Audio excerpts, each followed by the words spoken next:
Welcome back friends, welcome to our study channel move on study. तो friends, आज 23 जुलाई है, यानी कि 23 जुलाई से आप लोग को पता होगा हमारे लिए सबसे इंपॉर्टेंट तिथि है। यानी फ्रेंड्स, आज से हम लोग का 6 to 8 पेपर स्टार्ट हो चुका, क्लियर है। इससे पहले 1 to 5 का पेपर ओवरऑल हो चुका है। तो आज का एनालिसिस ये कहता है फ्रेंड्स कि हिंदी का पेपर जो 1 हुआ है, उसमें काफ़ी जो भावी जो शिक्षकगण पेपर में बैठे हैं, उन लोगों के लिए काफ़ी प्रॉब्लम क्रिएट देखा गया। यानी फ्रेंड्स, उससे क्वेश्चन जो ज़्यादातर देखा गया वो कवि के बारे में पूछ लिया। चाहे सूरदास हो, चाहे तुलसीदास हो, चाहे मैथिली शरण हो, चाहे फिर या फिर प्रेमचंद्र हो, जयशंकर प्रसाद हो, सुमित्रा नंदन पंत हो, तो ये सब सारी चीज़ों के बारे में कहानी से रिलेटेड क्वेश्चन पूछ लिया गया। जो कि फ्रेंड्स क्लास 10th के क्षितिज और कृतिका के बुक के साथ-साथ क्लास 9th और क्लास 12th के भी हिंदी के बुक से पूछा गया है। तो फ्रेंड्स, यहाँ पे आप लोगों के सामने सबसे बड़ा समस्या ये आता है कि ये क्वेश्चन जो हम लोग को पढ़ना पड़ेगा, यानी कि आप लोग के पास जो भी टाइम दिया हो, यानी आज तो खैर बीत गया, यानी जिनका पेपर 24 को है, 25, 26, 27, 28, 29 तक है, उन्हें कुछ ना कुछ आप लोग को हिंदी पढ़ना पड़ेगा। नहीं तो फ्रेंड्स, कहीं न कहीं प्रॉब्लम क्रिएट कर सकता है। वैसे इतना उम्मीद तो होना चाहिए कि ग्रामर के सेक्शन से हम लोग को पास करना चाहिए, लेकिन फिर भी फ्रेंड्स कॉन्फिडेंस पावर बहुत ज़रूरी होता है। तो इसके लिए आप लोग को कुछ ना कुछ हिंदी पेपर देखना पड़ेगा। जिसमें फ्रेंड्स मैं आप लोगों के लिए एक छोटा-सा क्लास लेके आया हूँ, आप लोग को मैं बता देना चाहता हूँ सूरदास के बारे में। तो चलिए देखिए, यहाँ से मैं 5 मिनट का कहानी स्टार्ट करूँगा डेली, और आप लोग का कम से कम 10 कवि के बारे में बता दूँगा, ताकि आप लोगों का कुछ भी नंबर बन जाए। और फ्रेंड्स, आप लोग का जो कम से कम 40 क्वेश्चन जो रहेगा, 40 क्वेश्चन इसमें व्याकरण बेस्ड रहेगा, जो आप लोग काफ़ी आसानी से कर सकते हैं। वो जो व्याकरण होगा वह अव्यय रहेगा, उसमें समास रहेगा, ठीक है? और विशेषण भी रहेगा, क्लियर है? कारक वगैरह सब रहेगा, जो आप लोग पढ़े हुए होंगे, क्लियर है? तो चलिए मैं आप लोग को बताता हूँ। और फ्रेंड्स, आप लोग को एनालिसिस में जीएस के तौर पे भी मैं आने वाले वीडियो में करने वाला हूँ, क्लियर है? तो चलिए स्टार्ट करता हूँ सूरदास की कहानी से। तो चलिए फर्स्ट ऑफ ऑल क्वेश्चन लिख रहा हूँ, देखिए।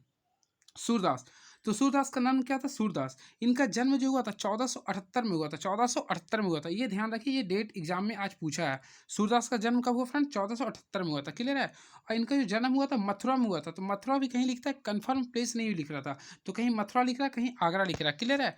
अब देखिए, इसका मृत्यु जो हुआ था, मृत्यु हुआ था 1583 में हुआ था, क्लियर है? और इसका जन्म स्थान जो है,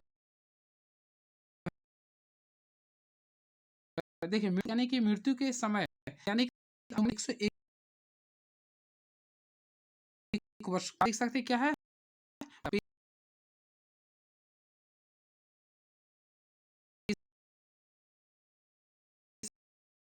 क्या था? यानी कि क्वेश्चन गुरु से रिलेटेड पूछ रहा है आप लोग का, मैं आप लोग को बताना चाहता हूँ। तो फ्रेंड्स, आप लोग को ये याद करना पड़ेगा, गुरु जो थे इसका स्वामी वल्लभाचार्य थे, क्लियर है? ऑलरेडी इसका भाषा क्या थे? ब्रज भाषा। ये दोनों को आप लोग ध्यान से देखिएगा, ये क्वेश्चन में भी पॉसिबिलिटी आ जाएगा, क्लियर है? ठीक है।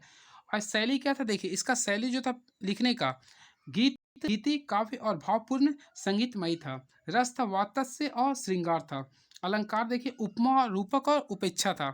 और रचनाएँ भी देखिए, रचनाएँ पूछ रहा है, इसका रचनाएँ कौन-कौन सी? तो देखिए, सबसे पहले आप लोग को 3 रचनाएँ थे, जिसमें साहित्य लहरी, सुर सारावली, सूरसागर, क्लियर था? ये सूरसागर डायरेक्टली पूछ रहा है, सूरसागर किसका रचना है? ये क्वेश्चन डायरेक्टली पूछ रहा है, क्लियर है? तो ये डायरेक्टली क्वेश्चन पूछ रहा है फ्रेंड्स, ठीक है? ध्यान में रखेंगे आप लोग, क्लियर है? और इसकी पत्नी का नाम कुछ नहीं था, क्योंकि ये अविवाहित थे। और पिता का नाम था रामदास सारस्वत, ठीक है? और माता का नाम था जमुना दास, क्लियर है? और फ्रेंड्स, आप लोग ये भी देख सकते हैं, इसके बारे में पूरा लिखा हुआ है, क्लियर? पीडीएफ के तौर पे आप लोग स्टडी कर लीजिए, नहीं तो इसे स्क्रीनशॉट कर लीजिए। ये देख लीजिए, लिखा हुआ है। सूरदास हिंदी साहित्य के अनुपम कवि है। इनका काव्य भाव और कला दोनों ही पक्षों को दृष्टि से उच्च कोटि की काव्य है। सूरदास जी कवि सम्राट है और श्रृंगार रस के श्रेष्ठतम कवि है। तो फ्रेंड्स, आप लोग इसके बारे में देख लीजिएगा, क्या-क्या लिख रहा है, उससे रिलेटेड क्वेश्चन में पूछा गया। इसका मेन क्वेश्चन ये पूछेगा, सूरदास की प्रमुख रचना क्या है? तो सूरदास की प्रमुख रचना क्या है? सूरसागर है। ये क्वेश्चन आज का पेपर में पूछा है, क्लियर है? मैं आप लोग को बता रहा हूँ, क्लियर है? सूरदास में उन्होंने, देखिए, सूरसागर में उन्होंने लगभग 1.25 लाख पदों की संकलन किया है, क्लियर? ये भी आप लोग ध्यान रखिएगा। तो ये सब इंपॉर्टेंस है, और उसका क्या है? सुर सारावाली और साहित्य लहरी भी है। अब देखिए, इसके बारे में कुछ तथ्य पूछा गया। सूरदास जी का जन्म कब हुआ था? तो इसका जन्म हुआ था फ्रेंड 1478 और 1483 के बीच में माना गया, क्लियर है? और इसके गुरु जी का क्या नाम था? तो देखिए, गुरु जी का नाम था गुरु स्वामी वल्लभाचार्य, गुरु स्वामी वल्लभाचार्य था, ठीक है? और माता का नाम था फ्रेंड्स जमुना दास, जमुना दास था। और वैसे ही पिताजी का नाम क्या था? रामदास सरस्वत, रामदास सरस्वत, क्लियर है?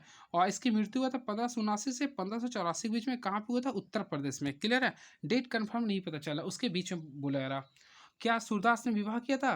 तो सूरदास अविवाहित थे, लेकिन ऐसा माना जाता है कि सूरदास ने विवाह किया था और उनकी पत्नी का नाम रत्नवली बताया गया। क्या बताया फ्रेंड्स? रत्नवली।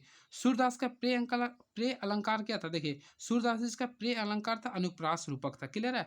और फ्रेंड्स आप लोग क्लास 10th का क्षितिज में पढ़े होंगे उद्धव वाले वाली कहानी, तो वो भी आप लोग पढ़ लीजिए, उससे काफ़ी प्रश्न आएँगे। तो ये सब के बारे में आप लोग को पढ़ना पड़ेगा। देखिए, आप लोगों को मैं लिख दिया हूँ। क्लियर है? तो हमारे चैनल के साथ आप लोग बने रहिए फ्रेंड्स, आप लोग को हमेशा अपडेट करता रहूँगा एग्जाम से रिलेटेड फैक्ट्स के साथ, ठीक है? अब नेक्स्ट वीडियो में आप लोग के बीच तुलसीदास का कहानी को भी बता दूंगा। चलिए, thank you so much. Please subscribe my YouTube channel move on study. Thank you so much and all the best.